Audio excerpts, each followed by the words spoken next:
Well, in yesterday's story we heard that King Herod died while Joseph and Mary and Jesus were in Egypt. But if King Herod died at that point in time, how did King Herod arrest John the Baptist 30 years later? This is Storytime with Josh, and this is the story of 4 Herods.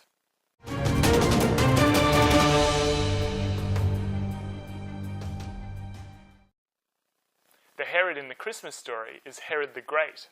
He came to power about 30 years before Jesus was born, and this is how it happened. Israel had been ruled by kings who were friendly to the Romans, and during that time, Herod became governor of Galilee, which was the northern part of Israel. After that, the Parthians came and drove the Romans out of Israel and set up a king there who was friendly to them. When the Parthians came, Herod ran away to Rome and convinced the Romans to declare him the king of the Jews. So 4 or 5 years later, he came back and conquered Israel again and set himself up as the king. As we heard in yesterday's story, King Herod died a few years after Jesus was born. And after Herod died, 3 of his sons were set up as tetrarchs ruling different parts of Israel. Archelaus was the name of the son that Joseph was avoiding when he chose to settle in the town of Nazareth.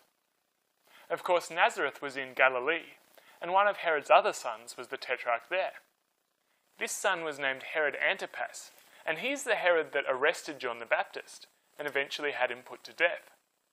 He's also the Herod that Pilate sent Jesus to before Jesus was crucified. After Herod Antipas, one of Herod the Great's grandsons called Herod Agrippa became king, and he was the Herod that killed the Apostle James in the book of Acts, and that put Peter in prison, and that was eventually killed by an angel in Acts chapter 12. After that, Herod Agrippa's son, who was Herod Agrippa II, became king, and he was the one who Paul made a legal defense against in Acts 25. 4 different Herods ruling in the space of about 60 years can be a little bit confusing, but hopefully I've done something to help there. See you tomorrow on Storytime with Josh.